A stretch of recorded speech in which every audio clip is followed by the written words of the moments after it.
If I start to read Shola's profile, I'm sure that 30 minutes will not be enough. So what I'm going to do is to allow Shola introduce himself, because Shola is a man of many paths, and for me to have him today, it's a great privilege. So please, Shola, let's meet you. It's a pleasure to be here. Do you hear me all good? Yeah, I can hear you. Perfect. Excellent. It's a pleasure to be here. My name is Shola Amusan. People call me SA. I am originally an intelligence evangelist. Daily, I identify how to find artificial intelligence in their work. I'm also a consultant.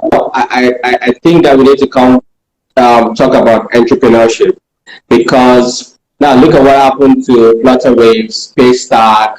You see a lot of these guys who are startups over time begin to have investors come in, expanding their shares, expanding their reach, reaching out to a lot of people. And currently look at what Flutterwave have done, doing a partnership with Paystack.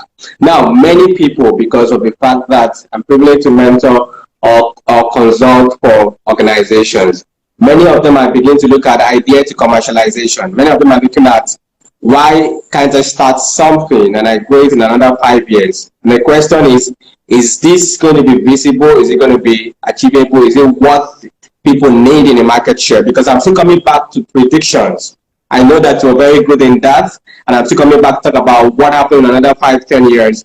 But as a startup, I have an idea. I'm doing something currently. What are the areas? I know e-commerce is huge currently because of my research I've done. I know cybersecurity is going to be huge because of so many things happening. I don't want to mention names of people hacking here and there. You have people hacking banks, hacking organizations. A lot of things are happening. But for someone who is into the entrepreneurship circle, what will be that aspect that you need to make entrepreneurs begin to think about, to say in another 5 years, this can be something that you can sell out. This is something that investors will be willing to put money on. This is what can go beyond you and transcend to become something like a nation that people can embrace and take advantage of. What will be your own view in that direction? Well, if you're an entrepreneur watching this right now, you're an entrepreneur, you need a lot of optimism. You need a lot of optimism. Drink optimism daily. You know, there's so many things that are there to discuss. All right, but let's put that aside now. I don't go philosophical. The key thing here is you must put a huge prerogative on data. Data is going to be imperative. Like the reason why Paystack got that investment, that acquisition, why Flutterwave got that investment, because they pay very much attention to market data. And they're privileged to be like, great entrants in that place, but paid attention to being able to analyze, visualize market data. So if you're an entrepreneur that is running value consumer data, and be able to tell your story, it is also extremely important. It is not an accident that the founders of Flutterwave and the founders of Paystack have studied and worked abroad. It is not an accident. There are certain things that our education in Nigeria does not provide for us. That's why you have many clumsy employees. That's why you have many clumsy employees who spend your time delegating a task and end up doing it yourself as an entrepreneur. Okay, so even for you as yourself, there are things as an entrepreneur that you might not have been paying attention to as you're watching us today right now. So ability to focus on the goal of valuing market like life depends on it, because it actually does. Then technology that actually works. I still have been rushing towards but what they are missing is that not because those people have been able to do what they, not just because they ran those fintech companies discipline, and they've been able to project the work they are doing to the world, create solid partnership with people that are doing. So sometimes when you hear things like do something that nobody has built before, it comes from that arrogance that entrepreneurs have that anybody on ground. Access Bank was the winner that got the free one when it was came on board, and a lot of people might not know that. For Paystack, it was resilience. That was not their first, fintech solution. before they got up to this point. And it's extremely important for you to know that those two organizations are both YC, they're both Y Combinator alumni. So it's important for you to know that there is a lot of influence around, the initial type of investors, that have invested in those startups, and those kind of investors that invest are the ones who carry it on, with some effort from the entrepreneurs themselves to then go on to do more and lead follow-on Series B, Series C, Series A investments for those organizations. So it's extremely important. So it's okay to say, yes, I want to do it, but focus on actually solving people's problems. I know a lot of people who would not have been able to collect payments today without Paystack, without Flutterwave. And we enjoy those services like Facebook and Instagram. We enjoy them as if it's not even Nigerians that built because they work. They work. I know there are some airline agencies in Nigeria today. There are some companies in Nigeria today that to buy it from their website is still a problem. So many of you have created tools and platforms that truly work. And so if you're an entrepreneur, you're listening to this, you want to make sure you create something that truly works. Be part of international organizations, accelerators, global communities. The founders of Flutterwave are Arabian. They are Arambe fellows. Some of these things are crucial for people to be able to take on, this opportunity. Some of these are very, very crucial. You want to join global community where your work can be made visible. You'll be invited to the right places where you can talk about your projects and your business, and that leads you to the right point. And just so you know, it's not every idea, let me use the word destined. It's not every idea that is destined to make it to maturity like that. There are many books that died on the way. So if you're not sure you build something and it's not like it's becoming a unicorn like Flutterwave, don't stop. Because it might be your third, your fourth that is going to make it happen. And by all means, it might actually be your first that's going to make it happen. But chances are that you will need to learn certain things. Absolute discipline, resilience, ability to communicate effectively, being in the right place at the right time, being part of the right community. All of these things join together. The guys who put money in Flutterwave didn't do it because they like them, or because they like that, or because they like all the other co-founders' faces. No, they put it because they have interest in it.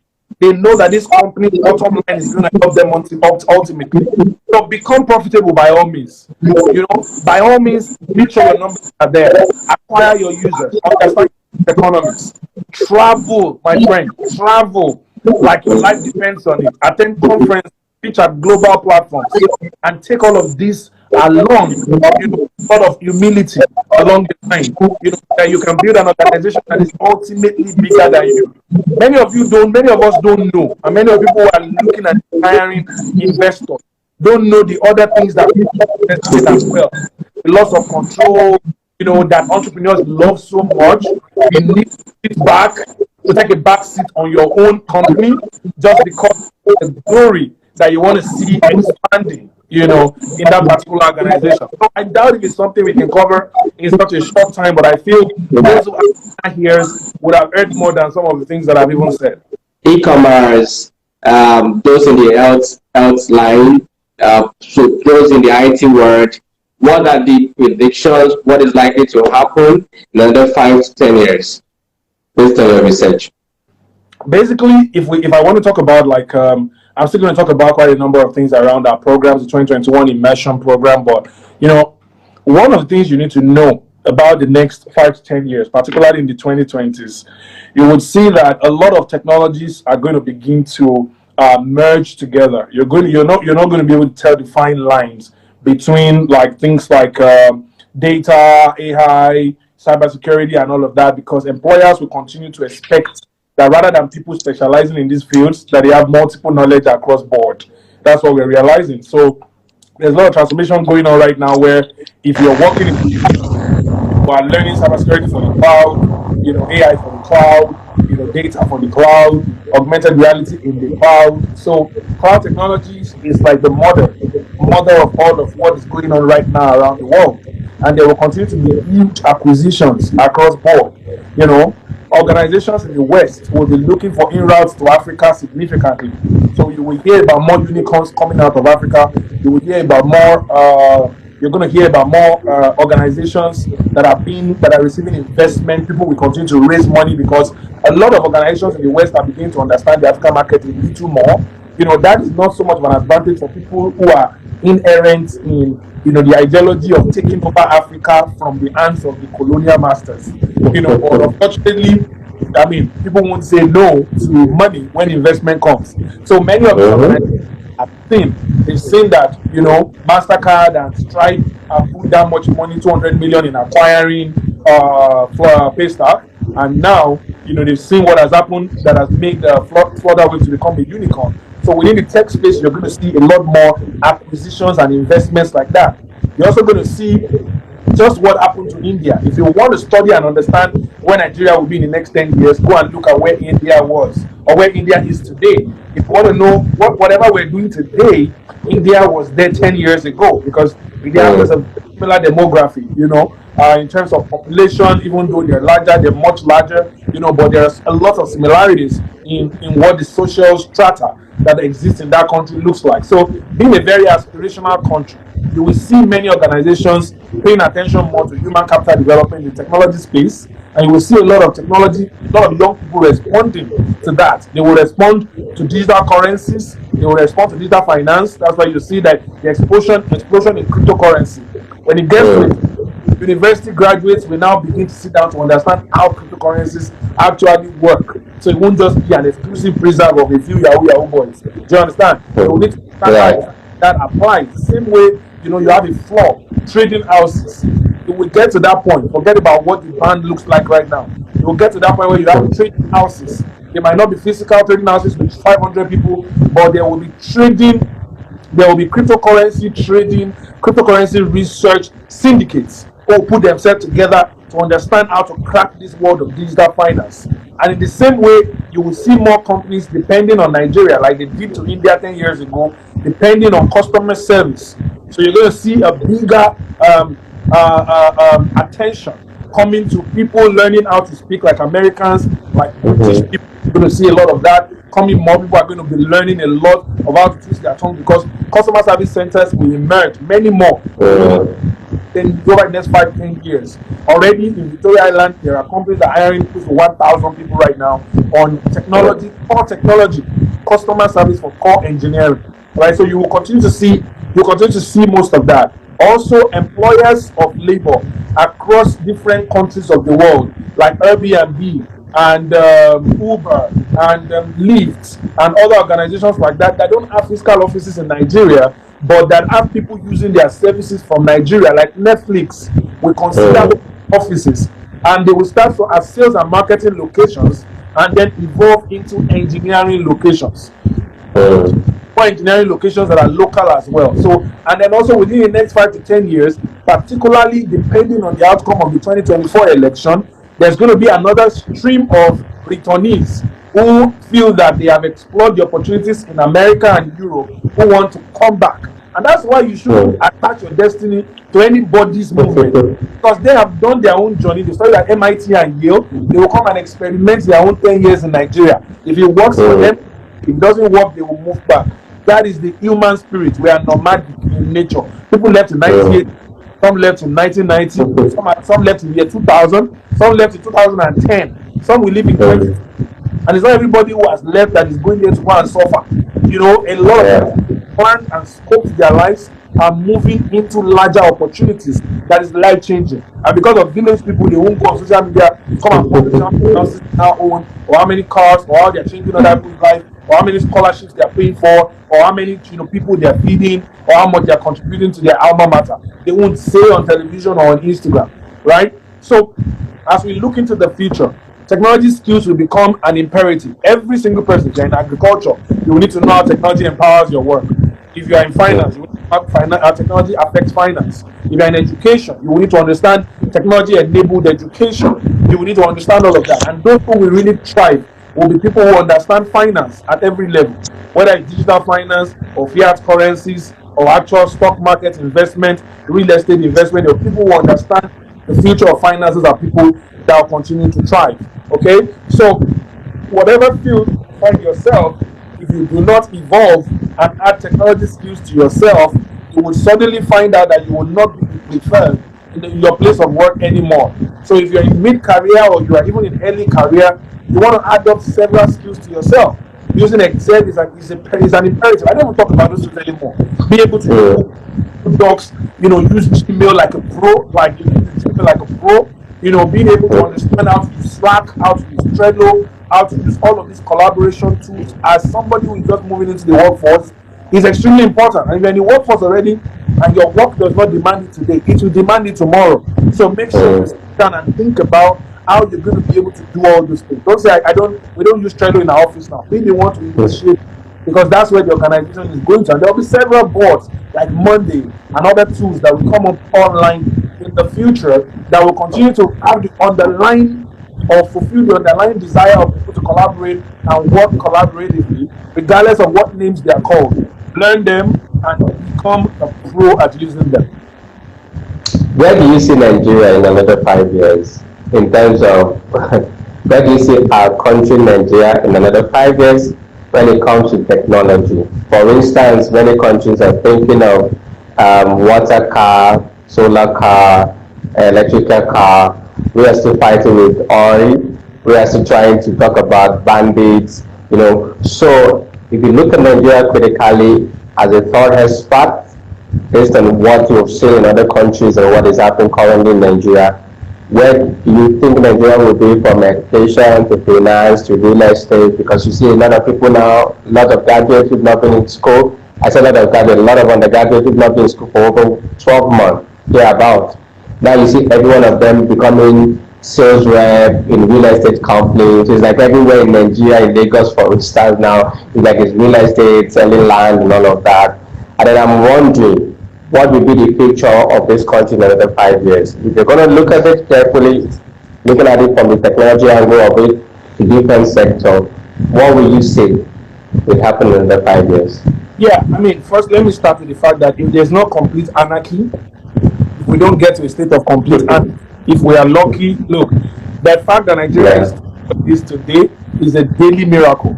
And I don't even mean in any metaphorical sense. I mean it in every sense of it. The fact that Nigeria is what it is today, if you go through the length and breadth of this country and see how many people are agitated and see how much is going on around, you know we're sitting on the kettle of top. So already, if we don't get to a state of anarchy, we don't move towards Syria, we are still able to keep our equilibrium going, whether it's the mountain where the prayers are going on that is working, or just our desire to stay alive as humans, that hasn't pushed us to a state of anarchy completely. I think that Nigeria will only continue to grow at the level that it's growing right now, driven by forces of demand and supply, the organic nature of things. So you will see a 2021 BMW that can self-drive. You will still drive on the potholes because the government will do nothing. So how you know what will happen in the next 5 years is to ask yourself, what is different from what happened in the last 5 years? So 5 years, 6 years ago, the people of Jonathan flagged up the Lagos-Ibadan Expressway, all right? And 5 years later or 6 years later, I still use the same road. Still there, all right? So they're still considering using, the returns of people loot to go and fix the Lagos-Ibadan Expressway and contractors over again. Was it not properly scoped initially? Was it given to contractors and they were not paid? Were they paid and they just didn't do the job and nobody held them accountable? So it's a human problem we have. It's not like some gods came from heaven to come and give us problems or we're under a curse. We're not under a curse. Our priorities are not just where they should be. So I don't see any leapfrogging. That's what I can say. I don't see any leapfrogging over the next 5 years. We've not, you see, if you want to build Bojalara in Lagos now. So when I joined Microsoft in 2014, that was around the time when they started building the Atlantic City, I think, if I'm right. And you see Pearl Towers. Those Pearl Towers, those 2 towers are there now, right? So that's exactly how it works. So if you want to build a Bojalara, it takes 6-7 years. It took Dubai about 6 years to build Bojalara. So if there's no foundation for Bojalara today, Bojalara disappear and just happen in Victoria Island in 6 years' time. So I don't see any leapfrogging because these things don't happen by miracle. Things won't just, relocate themselves and find themselves here. So it's important for us to understand that that's exactly how some of these things are. So there won't be a giant leapfrogging. There will just be this organic growth if we don't move towards a state of anarchy. So in 5 years' time, you will see a little more high rises in Lagos, more employers. Airbnb may be in Nigeria at that time. Twitter may have an office that has 100 instead of 2 people. Netflix might have an office that has 200 people. All of those kind of things, and there will be cars. There will be never cars because Nigerians will buy the latest cars. And all of this. Yeah, so you need to know that those are things that are going to happen in Nigeria. But the education system might not have changed because there is no plan towards that. There's currently no bill in the house that is talking about, increasing the salaries of professors, increasing the budget in education. There are no conscious efforts in that direction. And it's important to know that if there is no conscious effort, then there is no success whatsoever. On behalf of Digital CEO team and myself, thank you, Shola, for always